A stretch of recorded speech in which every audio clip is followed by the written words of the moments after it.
नमस्कार प्यारे साथियों, मैं मोनू चौधरी और ज्योग्राफी की इस ऑनलाइन जर्नी में आपका हार्दिक स्वागत है। क्लास 11th की यानी कि 11वीं की जो ज्योग्राफी है, भूगोल है, उसको हम पढ़ते हुए आगे बढ़ रहे थे। क्लास 11 का जो हमारा भौतिक भूगोल है उसको हम पढ़ रहे हैं। इसके अलावा हमारी एक और पुस्तक है भौतिक पर्यावरण, उसको भी हम देखेंगे। वो छोटा है, उसमें 6-7 लेसन है, जबकि ये बड़ा वाला पुस्तक हम पहले पढ़ रहे हैं, जिसके अंदर हम 3 चैप्टर पूरे कंप्लीट पढ़ चुके हैं। जो पहला चैप्टर जो है बेसिक नॉलेज करा रहा था ज्योग्राफी का, दूसरा जो है सौरमंडल ग्रहों आदि की चर्चा कर रहा था, तीसरा जो हमारा चैप्टर है पृथ्वी की आंतरिक संरचना की चर्चा कर रहा था, है ना। किसकी चर्चा कर रहा था? पृथ्वी की आंतरिक संरचना की चर्चा कर रहा था कि पृथ्वी अंदर से कैसी है। और हमने बार बार चर्चा की कि आग बबूला है, पृथ्वी अंदर से लाल है, बिल्कुल क्या है?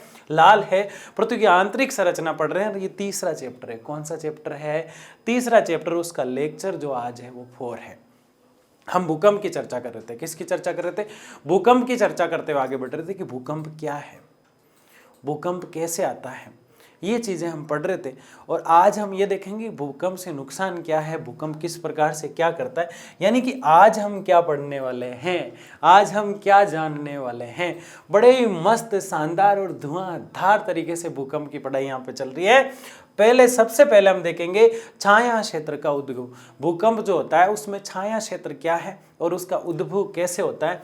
भूकंप का माप, यानी भूकंप जब आया, पृथ्वी जब कंपन करती है, ठंडे पानी से नहाती होगी, है ना? नहीं, अंदर चट्टाने जो है वो टकराती है और भूकंप आ जाता है। कैसे आ जाता है? चट्टान विवर्तन की, यानी चट्टाने आपस में टकराती है। मैंने जो हमारा पिछला लेक्चर था उसमें आपको 2 स्कॉर्पियो के एग्जाम्पल दिए थे। दोनों स्कॉर्पियो ऐसे आ रही है, एक इधर से आ रही है, एक इधर से आ रही है, दोनों धीरे धीरे चल रही है और अचानक से खड्डा आ गया, स्कॉर्पियो आगे नहीं जा पा रही है। अब एक जना लिख रहा है कि ऑटो कर लेते हैं। नहीं, स्कॉर्पियो को चलाना है, नहीं तो भूकंप नहीं आएगा। वैसे ही प्लेटें जब धरती के अंदर दोनों आसपास आती हैं तो जो प्लेटें हैं वो धीरे धीरे चलते चलते रुक जाती है तो वो जोश दिखाती है, जुनून दिखाती है, ऊर्जा लाती है। क्या लाती है? ऊर्जा। जैसे स्कॉर्पियो का एक्सीलेटर दबाती है, दोनों स्कॉर्पियो उठकर एक दूसरे से टकरा जाती है, ठीक वैसे ही चट्टानें थोड़ी सी ऊर्जा दिखा के एक दूसरे से टकरा जाती है और टकरा जाने से भूकंप आ जाता है। वहाँ एक्सीडेंट हो जाता है स्कॉर्पियो में, यहाँ क्या हो जाता है? भूकंप हो जाता है। तो ये बातें हमने पिछले लेक्चर में बड़े ही मस्त तरीके से भूकंप को पढ़ा। आज हमारे लिए नया क्या है? एक तो छाया क्षेत्र हमारे लिए नया है, भूकंप का माप हम पढ़ चुके हैं, बेसिक जानकारी इसके बारे में हमें है, थोड़ा सा और डिटेल से इसको हम देखेंगे। भूकंप के प्रकार, ये हमारे लिए नया है। भूकंप के प्रकार का मतलब है भूकंप किस तरह से, कितने प्रकार से आता है। बड़ा भूकंप है तो क्या कहेंगे? छोटा भूकंप है तो बिल्कुल नहीं डरना है, मस्त तरीके से ज्योग्राफी को पढ़ना है। भूकंप के प्रकार, फिर भूकंप का प्रभाव।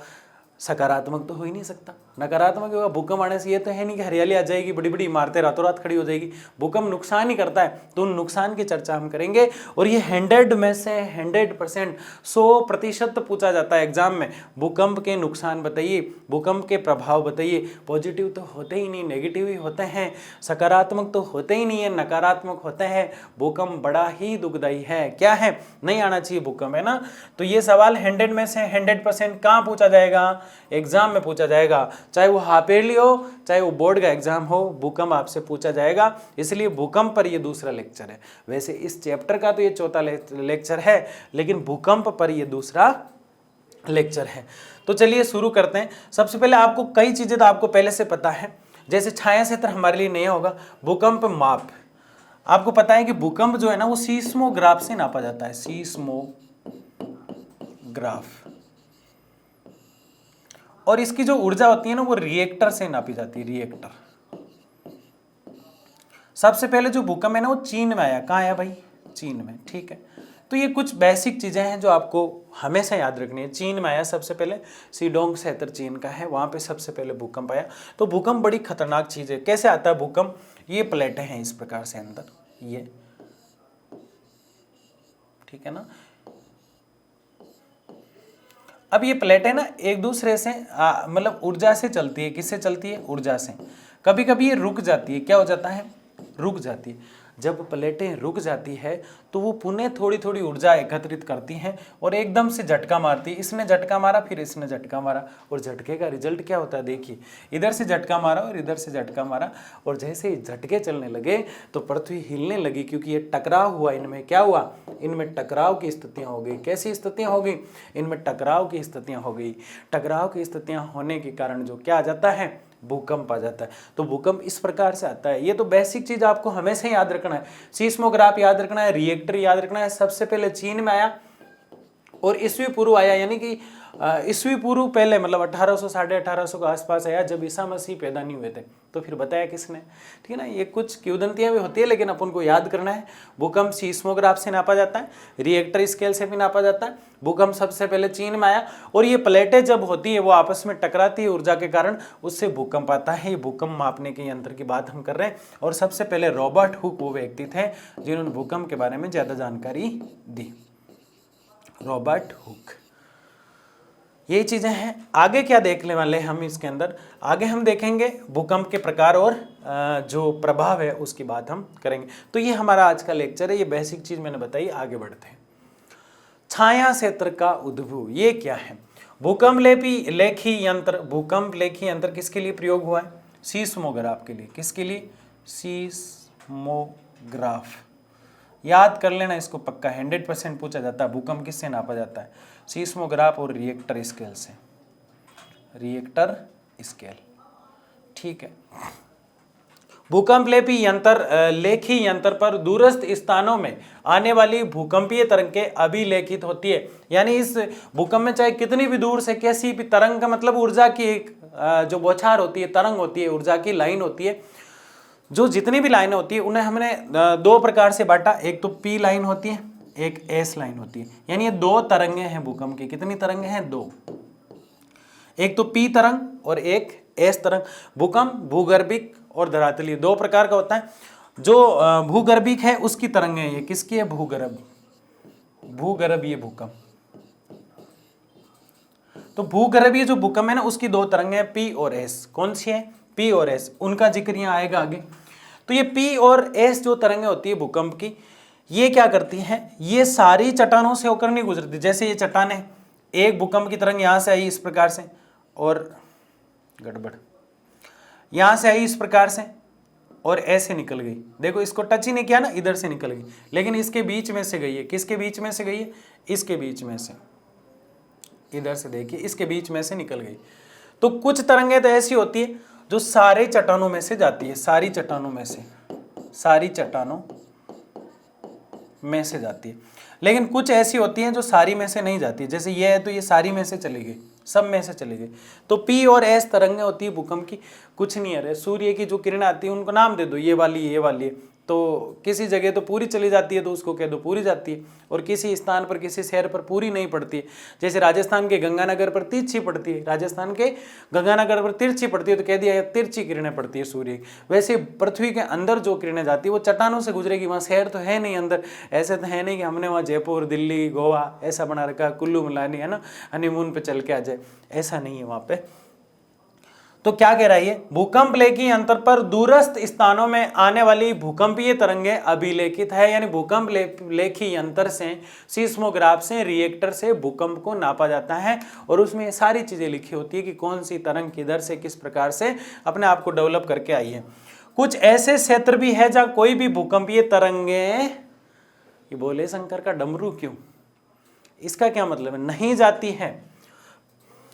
कुछ ऐसे क्षेत्र भी जहां कोई भी भूकंपीय तरंगें पी पहुंचती है तो कई क्षेत्रों में एस पहुंचती है, कईयों में कुछ भी नहीं पहुंचती है। सबसे पहले कई तो चट्टानें ऐसी है जहां कोई भी भूकंप की तरंग नहीं पहुंचती है, लेकिन कुछ चट्टानें ऐसी है जहां पी और एस दोनों पहुंचती है। लेकिन कुछ ऐसी है जहां पी पहुंचती है और कुछ ऐसी है जहां एस पहुंचती है।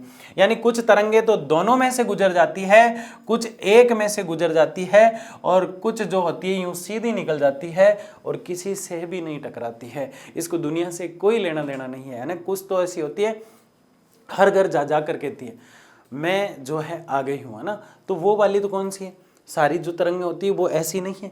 कुछ होती है जो सब जगह जाती है, सब चट्टानों में जाती है, लेकिन कुछ होती है जो एक दो चट्टानों में जाकर फिर आगे जाने का उनका मन नहीं होता, और कुछ होती है जो बिल्कुल साइड में से निकल जाती है। समझ गए ना। वीआईपी आदमी होते हैं धनवान लोग, वो किसी से मुंह बात तक नहीं करते, वीआईपी आदमी है ना। सारे ऐसे नहीं होते, कुछ अच्छे भी होते हैं। घमंड जिसे कहते हैं, तो कुछ तरंगें घमंडी होती है जो किसी भी चट्टान से नहीं गुजरती, और कुछ अच्छी होती है जो क्या करती है सारी में से गुजर जाती है, और कुछ ठीक ठाक होती है, ना तो अच्छी ना बुरी। वो कहां से गुजरती है, एक दो चट्टानों से गुजर जाती है। आपको अब तक याद क्या रखना है? आपको सबसे पहले याद रखना है कि भूकंप जो है वो सीस्मोग्राफ और रिएक्टर से नापा जाता है। मैंने आपको बताया रिएक्टर से ऊर्जा, सीस्मोग्राफ से तीव्रता वगैरह ये सब नापा जाता है। तो भूकंप सीस्मोग्राफ और रिएक्टर से नापा जाता है।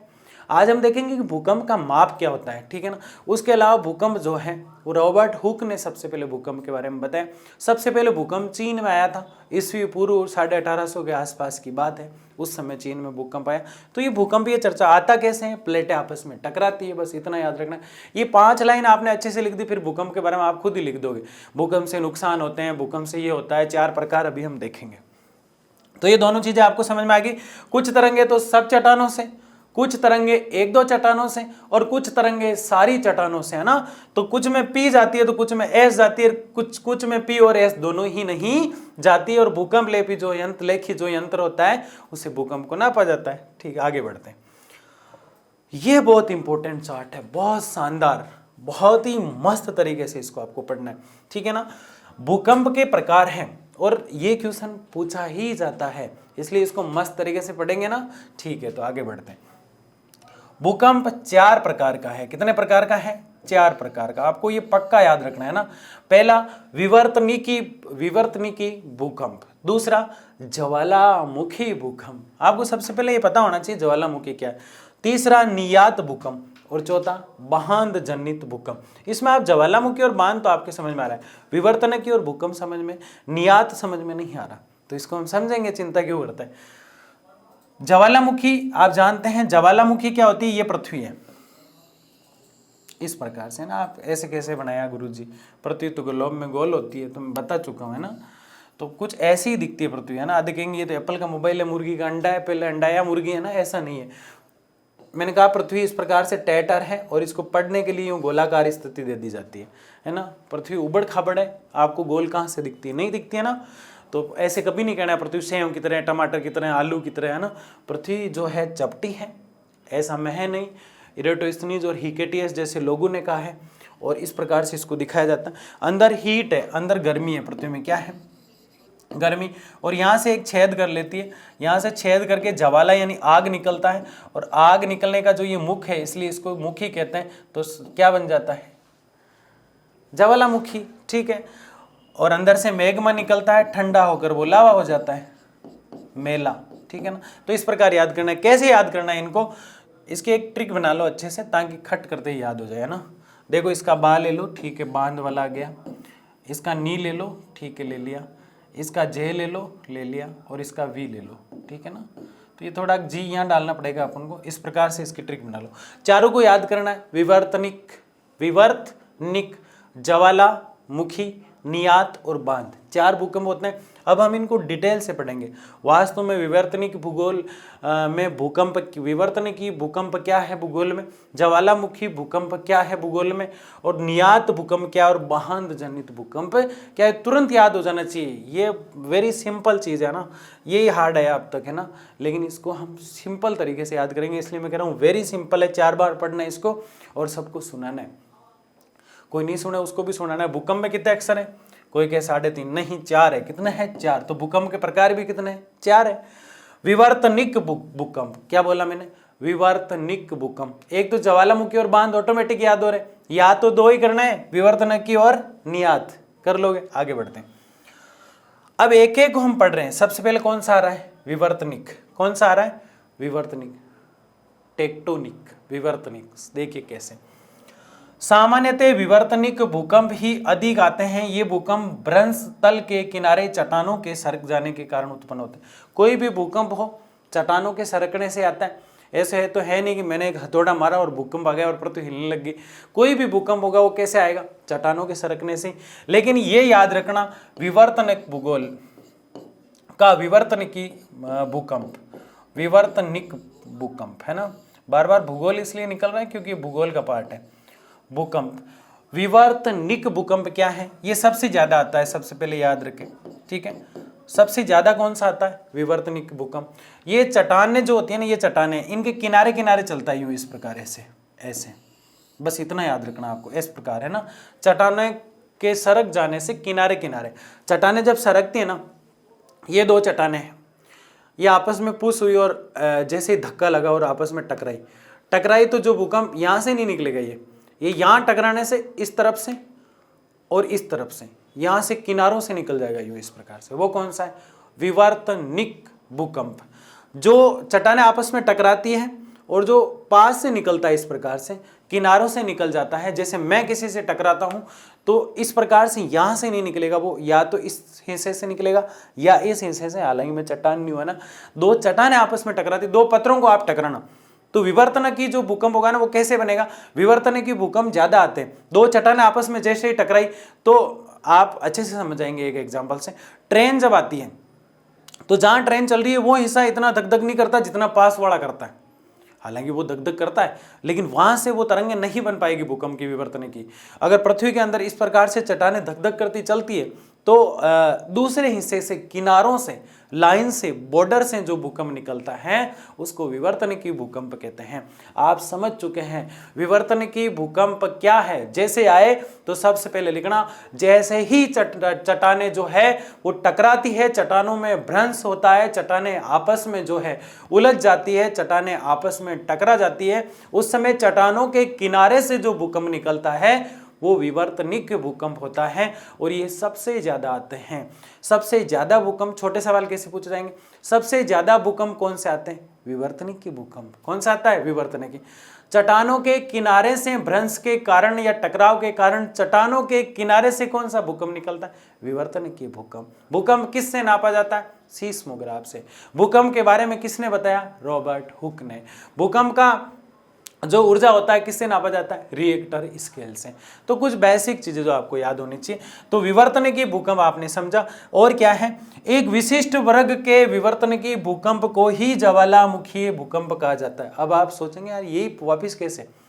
देखो ध्यान से समझना, वापिस वही चीज रिपीट होगी और उसमें एक चीज ऐड हो जाएगी।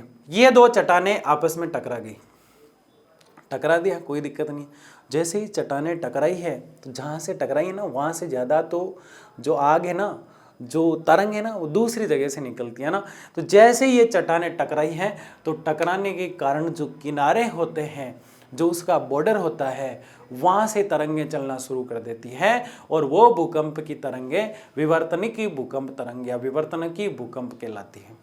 लेकिन वो जैसे ही चलते चलते पृथ्वी तक पहुंच जाती हैं और अचानक से कहीं पृथ्वी में छेद कर लेती है और अपने साथ मैग्मा, लावा, लिक्विड जो होता है पृथ्वी के अंदर उसको बाहर निकाल देती है। और लिक्विड जैसे ही बाहर निकलता है, मैंने कहा ये पृथ्वी और मुख से लिक्विड बाहर निकला तो ज्वालामुखी हो गया। क्या हो गया? ज्वालामुखी। इसलिए इसे ज्वालामुखी जन्य भूकंप समझा जाता है। कितना सिंपल है ना, दोनों याद हो गया आपको। विवर्तनिकी भूकंप, चट्टानें टकराई, बॉर्डर से निकला, तरंगे चली, लहराई, कूदी, उछली, फुदकी, जो भी है, विवर्तनिक भूकंप सबसे ज्यादा आते हैं। यहां तक क्लियर?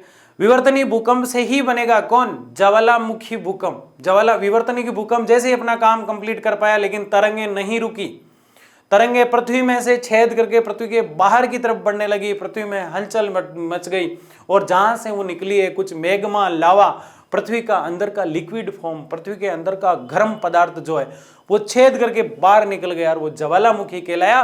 और उस भूकंप की तरंग जो उसके साथ आई थी उसको ज्वालामुखी जन्य भूकंप तरंग कहा जाता है और ये ज्वालामुखी भूकंप कहलाता है। दोनों चीजें क्लियर?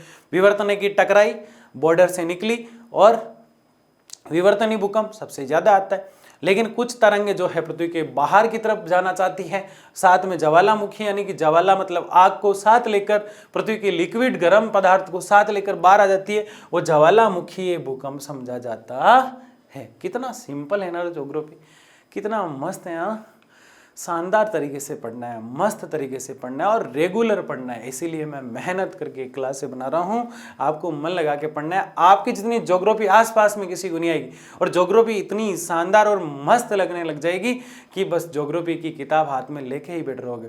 आप लेटे लेटे वीडियो देखो तो भी आपको समझ में आ जाएगा, लेकिन कंटिन्यू वीडियो देखना है ना। किस किस को समझ में आ रहा है कमेंट में लिखना है, रेगुलर देखा करें। आप में से कई बच्चे रेगुलर नहीं रहते, कईयों के तो मैं कमेंट देखता हूँ रेगुलर पढ़ रहे, लेकिन कई रेगुलर नहीं पढ़ रहे हैं। सबको रेगुलर पढ़ना है और जो भी कमजोर है उसको क्या करना है? लिंक शेयर करना है कि भाई तू भी पढ़ ले, मैं भी पढ़ रहा हूँ, है ना। ऐसे फायदा करना है सबका। तो दो भूकंप देखा हमने, विवर्तनिकी भूकंप और ज्वालामुखी जन्य। चारों भूकंप याद हो जाएंगे, अभी चिंता मत करो, भूकंप समझ जाता है। ये भूकंप अधिकांशतः सक्रिय ज्वालामुखी क्षेत्रों तक ही सीमित है, हर जगह नहीं आता। भूकंप में इतनी ताकत नहीं है कि पृथ्वी के छेद कर देवे, तरंग जो होती है उसमें इतना नहीं है, वो तो अंदर की जो भ्रंश है। अब आप कहेंगे सर अगर भूकंप पृथ्वी के अंदर छेद ही नहीं कर पाता तो ये बड़ी बड़ी दरारें और भूकंप में ये पृथ्वी वगैरह कैसे हिल जाती है? वो सब अंदर का कमाल है, अंदर की चट्टानें जो टकरा रही है। भूकंप की जो तरंग बाहर की तरफ आ रही है ना, उसमें इतनी ताकत नहीं होती, वो तो वहां से ही निकलेगी जहां पहले से कोई ज्वालामुखी बनी हुई है, पहले से कोई खड्डा बना हुआ पृथ्वी के अंदर, वहां से वो निकलने का प्रयास करेगी। क्या समझे? इसलिए सरकार कहती है कुएं कम खोदे जाए, क्योंकि ज्वालामुखी का पार्ट बन जाता है, फिर धीरे धीरे वहां से तरंग निकलने का डर रहता है ना, ऐसा सोचना है, बहुत कम होता है। तो अधिकांशतः सक्रिय ज्वालामुखी का मतलब है अधिकांशतः भूकंप की तरकें। ज्वालामुखी जन्य भूकंप कहाँ आता है? जहां पहले से ही ज्वालामुखी निकली हुई है, नई जगह पे बहुत कम आता है, बहुत कम आता है, बहुत कम। तो फिर बताइए भूगोल के अंदर भूकंप जो है उसमें विवर्तनिकी जो भूकंप है वो किस तरह से आता है ये आपको पता है, लेकिन सबसे ज्यादा ज्वालामुखी जन्य भूकंप आता है या विवर्तनिक भूकंप आता है, तो आप किस पे टिक करेंगे? विवर्तनिकी भूकंप पर, ठीक है ना। सक्रिय ज्वालामुखी क्षेत्र में आता है। दो पढ़ लिए हमने ना, अब आगे पढ़ते हैं। खनन, तीसरा, खनन क्षेत्रों में कभी कभी कभी कभी कभी कभी मेरे दिल में ख्याल आता है कि चारों भूकंप के पार्ट याद कर लूं, है ना। बीच में किधर चला जाता है ना, कैसे गा रहा था आशिक, कभी कभी मेरे दिल में ख्याल आता है, तो वो एक बोला बीच में किधर चला जाता है ना, तो बीच में तीसरे वाले भूकंप पे चला जाता है जो नियात भूकंप है। कौन सा भूकंप है? नियात। खनन क्षेत्रों में कभी कभी अत्यधिक खनन कार्य से भूमिगत खानों की छत ढह जाती है। ये मैंने कुएं का उदाहरण दिया था ना आपको। खनन क्षेत्र, खनन क्या होता है? देखो दो चीज होती है, एक तो होता है खनन, एक होता है खनिज। इनमें क्या अंतर है आज पढ़ ही डालते हैं। एक होता है संसाधन, ये तीनों एक दूसरे से जुड़े हुए हैं। किसी भी वस्तु को खोदकर प्राप्त किया जाता है। कैसे प्राप्त किया जाता है? खोदकर प्राप्त। किसी भी वस्तु को चाहे खोदकर प्राप्त किया जाता है, चाहे कुछ भी हो, वो जो प्रक्रिया होती है, क्या प्रक्रिया, खोदने की जो प्रक्रिया होती है उसको खनन कहते हैं। जैसे कुआं खोदकर पानी निकाला, कुआं खोदकर पानी निकाला, पानी कुछ भी हो, कुछ भी नहीं पता, लेकिन कुआं खोदकर पानी निकाला, तो खोदने की जो प्रक्रिया है उसको क्या कहते हैं? खनन। और खोदकर जो भी निकाला, वो प्रत्येक वस्तु क्या होती है? जो भी हमने पृथ्वी के अंदर से निकाला, वो प्रत्येक वस्तु क्या है? संसाधन। बहुत मजेदार वाली चीज है, आपको ध्यान से देखना है इसको। किसी भी वस्तु को खोदकर निकालने की जो प्रक्रिया है उसे हम खनन कहते हैं। उसे हम क्या कहते हैं? खनन। किसी भी वस्तु को खोदकर निकालने की जो प्रक्रिया है उसको हम क्या कहते हैं? खनन कहते हैं। और अंदर से जो कुछ भी निकला वो संसाधन है। कुछ भी निकला हो, चाहे दुनिया में जो कुछ भी दिखाई देता है वो सब संसाधन है, तो अंदर से जो निकला वो भी क्या होगा? संसाधन है। किसी भी वस्तु को खोदकर प्राप्त करना क्या है? खनन प्रक्रिया है। और अंदर से जो निकला वो हमेशा और हमेशा संसाधन होगा। लेकिन प्रत्येक जो संसाधन होता है वो खनिज नहीं बन पाता है, खनिज नहीं बन पाता है। दो एग्जाम्पल देंगे हम आपको। पहला एग्जाम्पल, लोहा जो है बाहर निकलते ही क्या बन गया? खनिज बन गया। तांबा बाहर निकलते ही क्या बन गया? खनिज बन गया। ठीक है, तांबा लिख दिया, लोहा लिख दिया। सोना बाहर निकलते ही क्या बन गया? खनिज बन गया। चांदी बाहर निकलते ही क्या बन गया? खनिज बन गया। बन रहे हैं ना। तो अंदर से जो कुछ भी निकला है ना वो क्या बन जाता है? खनिज। लेकिन कुछ ऐसे होते हैं जो खनिज नहीं बन पाते हैं, वो लाइफ टाइम संसाधन ही बन के रह जाते हैं। जैसे जल अंदर से ही निकला, कई बार हमने धरातल का जल तो जो होता ही है, बारिश का जल तो जो होता ही है, लेकिन हमने भूमिगत जल निकाला तो जल जो है बेचारा खनिज बन ही नहीं पाया, वो सिर्फ और सिर्फ क्या रह गया? संसाधन रह गया। क्या रह गया? संसाधन। बात समझ में आ रही है? किसी भी वस्तु को खोदकर प्राप्त करने की प्रक्रिया जो होती है उसको खनन कहा जाता है। क्या कहा जाता है? खनन। और अंदर से जो कुछ भी निकलता है वो संसाधन होता है। वो क्या होता है? संसाधन होता है। लेकिन जितना संसाधन निकलता है वो सारा खनिज नहीं होता है। कुछ तो खनिज बन जाते हैं और कुछ संसाधन ही रह जाते हैं। क्या प्रत्येक खनिज संसाधन है? प्रत्येक खनिज संसाधन है। सवाल कैसे पूछा मैंने? क्या प्रत्येक संसाधन खनिज है? हाँ, पहले प्रत्येक संसाधन खनिज नहीं है, लेकिन क्या प्रत्येक खनिज जो है संसाधन है? प्रत्येक खनिज जो संसाधन था, क्योंकि अंदर से तो निकला है, क्या प्रत्येक संसाधन खनिज है? नहीं। फिर से समझ रहे हैं ना, बड़ा डिफिकल्ट मामला है, ध्यान से समझना। प्रत्येक संसाधन खनिज बन पाता है? नहीं बन पाता। तो क्या प्रत्येक संसाधन जो है खनिज है? नहीं। प्रत्येक संसाधन खनिज नहीं है। जल का है? नहीं है ना। प्रत्येक संसाधन खनिज नहीं। क्या प्रत्येक खनिज संसाधन है? हाँ है, इसी में से तो निकल के ये बने हैं, संसाधन से निकल कर ही बने। पक्का लिखना, समझ में आया कि नहीं आया? ठीक है ना। तो खनन प्रक्रिया से भूमिगत खानों की जो छत ढह जाती है, इससे हल्के झटके महसूस किए जाते हैं, इसे नियात भूकंप कहते हैं। छोटा सा है, कचरा टाइप है ना, कुछ ज्यादा बड़ा भूकंप नहीं है। बड़ा भूकंप तो वो भूकंप जो बॉर्डर से निकला था, सबसे ज्यादा आता है विवर्तनिकी भूकंप, और वो साथ में लेकर आता है ज्वालामुखी भूकंप को। लेकिन सब जगह नहीं ले जाता, जहां ज्वालामुखी पहले से होती है उसी जगह आता है। विवर्तनिकी भूकंप हम जान चुके हैं, ज्वालामुखी जन्य भूकंप हम जान चुके हैं। इसके अलावा नियात जो भूकंप है वो माइन से जो होती है, खाने जो होती है, पत्थर जहां से निकाले जाते हैं, तांबे जहां से निकाले जाते हैं, सोना जहां से निकाला जाता है, संगमरमर जहां से निकाला जाता है, कोई भी धातु खान होती है वो ढह जाती है। ढह जाती है तो बड़ी खाने जो होती है, छोटे वाले में नहीं, आपने कुआं खोद दिया उसमें ईंट पटक दी, सर नियात भूकंप आया ही नहीं, ऐसा नहीं होता है ना। नियात भूकंप वहां आता है जहां खाने होती है और वो ढह जाती है, तो कुछ हल्के झटके फील हो जाते हैं, क्योंकि चट्टाने तो अंदर टकराएगी तो हल्के झटके फील हो जाते हैं, उसे नियात भूकंप कहते हैं। नियात भूकंप नहीं, ऐसे नाम से पता नियात है ना, नियात है ना, नियात भूकंप कहा जाता है। विवर्तनिकी भूकंप, ज्वालामुखी भूकंप और नियात भूकंप। भूकंप के 3 पार्ट हम पढ़ चुके हैं, 3 प्रकार। अब कौन सा बचा? चौथा, सिंपल। कभी कभी फिर इसके दिल में ख्याल आता है, कभी कभी परमाणु और रासायनिक विस्फोट से भी भूमि में कंपन होता है। जैसे जैसलमेर के पोखरण में हम परमाणु परीक्षण करते हैं और वहाँ कभी कभी भूकंप के झटके फील हो जाते हैं, क्योंकि वो बम ब्लास्ट टाइप होता है, माइंस बिछा दी जाती है, एकदम से धूम धड़ाक बह बड़ाक की आवाज़ आती है, उससे भी भूकंप के झटके फील किए जाते हैं। तो इन झटकों के विस्फोट को हम क्या कहते हैं? भूकंप विस्फोट। जो भूकंप बाहंद वाले क्षेत्रों में आते हैं, ये तो नियात वाला ही है ना, नियात वाला ही। बाहंद वाला तो बाहंद पे आएगा, नियात भूकंप या तो कुएं पे आया या फिर परमाणु परीक्षण किया जब आया। विवर्तनिकी बॉर्डर से तरंगें निकली, आपस में चट्टानें जब टकराई थी और विवर्तनी आ गया। साथ में जो ज्वालामुखी क्षेत्र था वहां ज्वालामुखी जन्य लेके आया। नियात जो है माइंस वगैरह खाने वगैरह होती है वो ढह जाती है, या फिर परमाणु परीक्षण जब किया जाता है, मिसाइलें जो होती है उनका परीक्षण किया जाता है, उनको चलाया जाता है, तब जो भूकंप आ जाता है, या फिर माइन से जो है फूट जाती है, टूट जाती है, बिखर जाती है, उनसे जो भूकंप आता है नियात भूकंप है। अब कौन सा बचा? बांध वाला। बांध टूटने के कारण जो भूकंप बड़े बांध वाले क्षेत्रों में आते हैं उन्हें बांध जनित भूकंप कहा जाता है। बड़े बड़े बांध होते हैं, वहां कभी भूकंप आ जाते हैं इस प्रकार से, तो बांध जनित भूकंप होते हैं। तो फिर कितने भूकंप हुए? 4।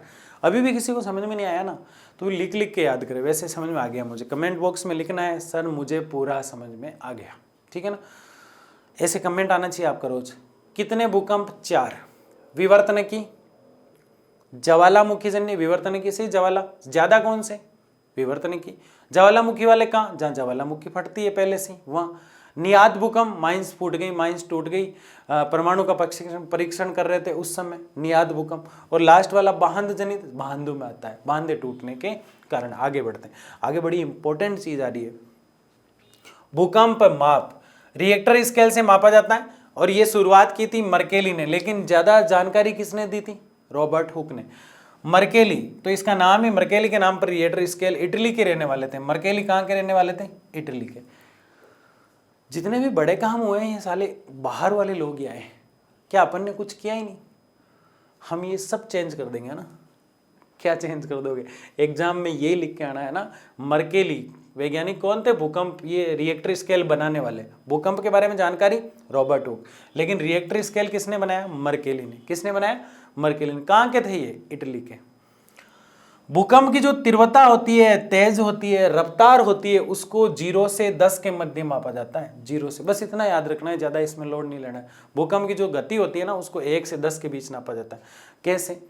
अब आप कहेंगे सर हम खांसी की दवाई लेते हैं, उसको 2 मिलीलीटर या जो होता है छोटा वाला उसमें लाए नहीं, उससे क्यों मापा जाता है? वो उसका माप है। वैसे भूकंप का नाम माप है 0 से 10। गहनता, भूकंप की गहराई कितनी है, 1 से 12 के बीच नापी जाती है।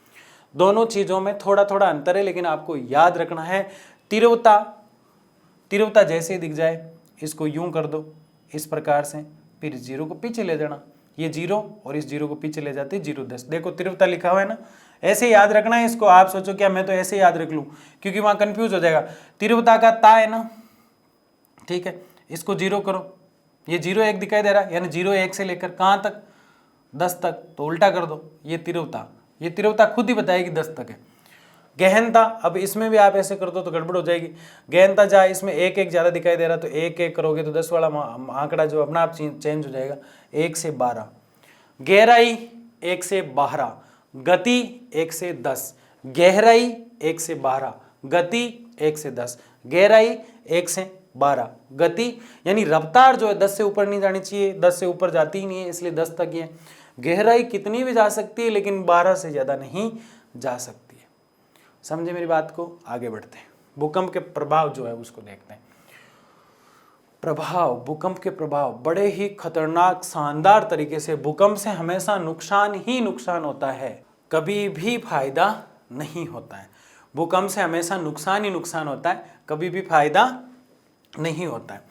भूकंप एक प्राकृतिक आपदा है, मैं थोड़ी लाया, आप थोड़ी लाए, वो तो ऑटोमेटिक है। ये तो है नहीं कोई गया और अंदर से जो है चट्टानों को कहा चल चट्टान धक्का लगाता हूं तेरे को ताकि भूकंप आ जाए। कृत्रिम नहीं है, क्या नहीं है, कृत्रिम नहीं है, ये क्या है, प्राकृतिक है। भूकंपीय आपदा से होने वाले प्रकोप, नुकसान, नुकसान ही नुकसान होगा, कोई फायदा नहीं होगा भूकंप से, इसलिए कहता हूं आना ही नहीं चाहिए। क्या नुकसान है आप सब जानते हैं, लेकिन थोड़ा थोड़ा मैं बता दूं, है ना, आप सब जानते। भूकंप, भूमि में कंपन, मतलब भूमि का हिलना है कि नहीं है। भूकंप भूमि का हिलना, यानी भूमि कांपती है अंदर से, ठंडे पानी से नहाती है इसलिए, है ना। भूकंप यानी भूमि का हिलना, पहला नुकसान क्या हुआ, भूमि का हिलना।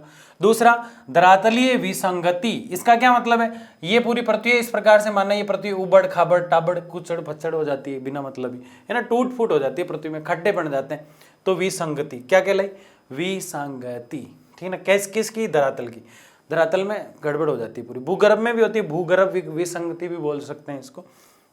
ये लिखा भू संकलन, यानी मिट्टी टूट जाती है बीच में से, भू संकलन। हिम संकलन बोल दो तो हो, ये रहा यहाँ पे, है ना, कितनी अच्छी बात है, आप सोचते हो और वो वर्ड आ जाता है यहाँ पे, वो शब्द आ जाता है। भू संकलन क्या है और हिम संकलन क्या है, बड़ा ही रोचक तथ्य है, दिखता बड़ा ही खतरनाक है, अर्थ बड़ा ही छोटा सा निकलता है। जैसे हम जवार भाटा बड़ा खतरनाक दिखता है ना, मैं जब पढ़ता हूँ मैं सोचा यार जवार भाटा कब पढ़ाएंगे, समझ लेते, और गुरुजी ने ऐसे पढ़ाया कि कभी समझ में ही नहीं आया। फिर खूब पढ़ा, खूब देखा, जब पता चला जवार भाटा तो कुछ नहीं है, पृथ्वी यूं घूमती है तो पानी जो होता है वो छलक जाता है, पानी का छलकना जवार भाटा है, ऊपर गया तो जवार है, नीचे आया तो भाटा है। फिर सोचता था यार भूकंप क्या है यार, कैसे आता होगा। कई लोग कहते थे गाय सिंह हिलाती है, कोई कहते थे नाग होता है वो फण हिलाता है, अलग अलग बातें होती थी। लेकिन जब ज्योग्राफी को पढ़ा, जाना, समझा, जब पता चला कि चट्टानें टकराती है तो भूकंप आता है। तो ये छोटी छोटी चीज़ें होती है, बहुत परेशान करती है ज़िंदगी में, इसलिए हम भू संकलन और हिम संकलन देख लेते हैं।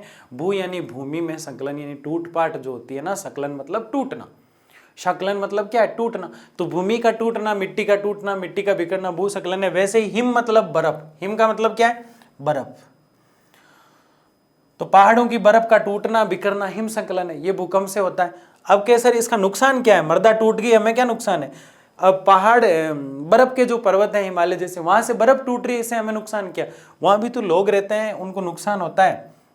धरातल का एक तरफा झुकना, मतलब भूकंप जब आता है ना पूरी पृथ्वी डिस्टर्ब हो जाती है, आना ही नहीं चाहिए, धरातल एक तरफ झुक जाता है पूरा, क्योंकि उबड़ खाबड़ हो जाता है पूरा ही मामला। तो ये नुकसान है भूकंप के, क्या है नुकसान। बांध व तटबंध के टूटना, ये बांध है, बाघ नहीं है ना, बाघ तो नहीं टूटेगा, बाघ तो भाग जाएगा, टूटेगा नहीं, मर जाएगा पर टूटेगा नहीं। बांध व तटबंध के टूटना, धरातलीय विस्थापन हो जाता है, ये देख चुके हैं हम। आग लगना, अंदर से आग निकलती है, अचानक से आग भी लग जाती है कभी कभी। इमारतों का टूटना, ढांचों का ध्वस्त हो जाना, वस्तुओं का गिरना और सुनामी का आना, ये सारे भूकंप के नुकसान है। इसमें से किसी को भी मत रटना आप, सीधा सिंपल याद करो। भूकंप आता है जब क्या होता है, बर्फ गिरने लगती है, क्योंकि हिलती है तो बर्फ, जो पहाड़, बर्फ का जो पहाड़ होता है ना, आप सोचे यार बर्फ कैसे गिरती है, बर्फ के पहाड़ जिसने देखे हैं, हिमालय जैसे बर्फ जमी रहती है, तो पृथ्वी जब हिलती है तो बर्फ जो है गिरने लग जाती है। बर्फ जब गिरती है तो उसको हिम संकलन बोलते हैं। पृथ्वी जब हिलती है तो पृथ्वी पर जो भूमि है वो टूट जाती है, मिट्टी है जो टूट जाती है, तो भूमि संकलन हो गया, भूस्खलन हो गया। इमारतें होती है वो गिर जाती है, बिल्डिंगें होती है वो गिर जाती है, तो काफ़ी जन धन की भी हानि होती है। तो ऐसी ढेर सारी चीज़ें जो है आप लिख सकते हैं, आराम से इजीली इसको आप समझ सकते हैं। भूकंप कोई बड़ी बात नहीं है, भूकंप को आसानी से हमने पढ़ा। भूकंप की तीव्रता और गहनता, तीव्रता यानी तेजी 0 से 10 तक, भूकंप की गहनता 1 से 12, भूकंप मापना सीस्मोग्राफ, भूकंप ऊर्जा वगैरह रिएक्टर स्केल किसने दिया? मर्केली ने। कहाँ के रहने वाले थे? इटली के। तो ये सारी चीजें मैं बार बार रिवाइज करूँ उसका कोई मतलब नहीं है, आपको अच्छे से मस्त तरीके से इसको पढ़ना है। जितने भी साथी हैं उनको लाइक शेयर सब्सक्राइब करवाना है और मस्त तरीके से 11th की पढ़ाई करना है, ताकि हम 12th में मस्त तरीके से 100 में से 100 लेके आए। इसलिए 11th में पहले 100 में से 100 लेकर आए। मैं आपसे वादा करता हूँ हम 12th में झंडे गाड़ देंगे अगर आपने 11th में मस्त तरीके से पढ़ाई की तो। बहुत बहुत धन्यवाद आप सबका।